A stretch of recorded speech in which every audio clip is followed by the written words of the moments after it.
Hi friends, welcome back to our channel Sweety Chit Chats. అందరూ ఎలా ఉన్నారు? నేనైతే చాలా బాగున్నాను. ఈరోజు కార్తీక పురాణం 25వ అధ్యాయం, దుర్వాసుడు అంబరీషుణ్ణి శపించుట. అంబరీష, పూర్వజన్మలో కించిత్ పాప విశేషముల వలన నీకీ అనర్థం వచ్చినది. నీ బుద్ధిచే దీర్ఘముగా ఆలోచించి నీకెటులా అనుకూలించునో అటులనే చేయుము. ఇక మాకు సెలవిప్పించమని పండితులు పలికిరి. అంత అంబరీషుడు, ఓ పండితోత్తములారా, నా నిశ్చితాభి ప్రాయమును ఆలగించి వెడలుడు. ద్వాదశీ నిష్టను విడుచుట కన్నా విప్రశాపము అధికమైనది కాదు. జలపానము చేయుట వలన బ్రాహ్మణుని అవమానపరచుటయూ గాదు, ద్వాదశిని విడుచుటయూ గాదు. అప్పుడు దుర్వాసుడు నన్నేల నిందించును? నిందింపడు. నా తొల్లి పుణ్యఫలం నశింపదు గాన జలపాన మొనరించి పూరకుందును అని వారి ఎదుట నే జలపానము నొనరించను. అంబరీషుడు జలపానమొనరించిన మరుక్షణమే దుర్వాసుడు స్నాన జపాదులు పూర్తి చేసుకొని అక్కడికి వచ్చను. వచ్చిన వెంటనే ఆ ముని మహారౌద్రాకారుడై కండ్ల వెంట నిప్పులు గ్రక్కుచూ, ఓరి మందాందా, నన్ను భోజనానికి రమ్మని నేను రాకనే నీవేళ భుజించితివి? ఎంత దుర్మార్గము, ఎంత నిర్లక్ష్యము, ఎంతటి ధర్మ పరిత్యాగివి! అతిథికి అన్నం పెట్టదనని ఆశ చూపి పెట్టకుండానే తినినవాడు మాలభక్షకుడగును. అట్టి అదముడు మరుజన్మలో పురుగై పుట్టును. నీవు భోజనమునకు బదులు జలపానము చేసితివి. అది భోజనంతో సమానమైనదే గదా. నీవు అతిథిని విడిచి భుజించినావు కాన నీవు నమ్మక ద్రోహి వగుదువు వేగాని హరిభక్తుడు వెట్లు కాగలవు. శ్రీహరి బ్రాహ్మణ అవమానమును సహింపడు.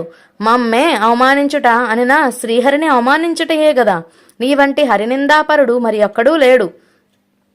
నీవు మహాభక్తుడవని అతి గర్వము కలవాడవై ఉన్నావు. ఆ గర్వముతోనే నీవు నన్ను భోజనమునకు ఆహ్వానించితివి. అవమానపరిచి నిర్లక్ష్యముగా జలపానమొనరించితివి. అంబరీష, నీ వెట్లు పవిత్ర రాజకుటుంబంలో పుట్టినావురా. నీ వంశము కలంకము కాలేదా అని కోపముతో నోటికి వచ్చినట్లు తిట్టెను. అంబరీషుడు మునికోపమునకు గడగడా వణుకుచూ ముకుళిత హస్తములతో, మహానుభావ, నేను ధర్మహీనుడను. నా అజ్ఞానము చేనే నీ కార్యము చేసి తిని నన్ను రక్షింపుడు. బ్రాహ్మణులకు శాంతియే ప్రధానము. మీరు తపోధనులు, దయాదాక్షిణ్యములు గలవారు గాన నన్ను కాపాడుడని పాదములపై పడెను. దయాశూన్యుడైన దుర్వాసుడు అంబరీషుని తలను తన ఎడమకాలితో తన్ని దోషికి శాపమియ్యకుండా ఉండరాదు. నీవు మొదటి జన్మలో చాపగాను, రెండవ జన్మలో తాబేలుగాను, మూడవ జన్మలో పందిగాను, నాలుగవ జన్మలో సింహముగాను, ఐదవ జన్మలో వామనుడుగాను, ఆరవ జన్మలో క్రూరుడగు బ్రాహ్మణుడుగాను, ఏడవ జన్మలో ముదుడవైన రాజుగాను, 8వ జన్మలో రాజ్యము గాని సింహాసనము గాని లేని రాజుగాను, 9వ జన్మలో పాషాండ మతస్థునిగాను, 10వ జన్మలో పాపబుద్ధి గల దయలేని బ్రాహ్మణుడుగాను పుట్టదవుగాక అని వెనుక ముందు ఆలోచించక శపించను. ఇంకనూ కోపము తగ్గనందున మరలా శపించుటకు ఉద్రుక్తవుచుండగా శ్రీ మహావిష్ణువు బ్రాహ్మణ శాపము వృధా కాకూడదని, తన భక్తునికి ఏ అపాయము కలగకుండకూడదని అంబరీషుని హృదయంలో ప్రవేశించి, మునివర్య, అటులనే మీ శాపము అనుభవింతునని ప్రాధేయపడను. కానీ దుర్వాసుడు ఇంకనూ కోపం పెంచుకొని శపించబోగా శ్రీమన్నారాయణుడు తన సుదర్శన చక్రమును అడ్డుపెట్టెను. ఆ సుదర్శనము కోటి సూర్య ప్రభలతో అగ్నిజ్వాలలు గ్రక్కుచూ దుర్వాసునిపై పడబోయెను. అంత దుర్వాసురుడు ఆ చక్రము తనని మసిచేయునని తలంచి ప్రాణంపై ఆశగలిగి అచట నుండి బ్రతుకు జీవుడా అని పరుగిడెను.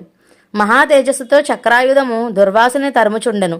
దుర్వాసుడు తనను కాపాడమని భూలోకమున ఉన్న మహామునులను, దేవలోకమున ఉన్న దేవేంద్రుని, బ్రహ్మలోకంలోకి వెళ్లి బ్రహ్మదేవుణ్ణి, కైలాసమునకు వెళ్లి పరమేశ్వరుని ఎంత ప్రార్థించినను వారు సైతం చక్రాయుధము నుండి దుర్వాసుని కాపాడలేకపోయిరి. హరి ఓం. రేపు ఈ 25వ అధ్యాయం కంటిన్యూషన్ మళ్ళీ 26వ అధ్యాయంలో తెలుసుకుందాం. అంతవరకు సెలవు. Bye bye. Please like, share and subscribe to our channel Sweety Chit Chats. Bye bye. Thank you.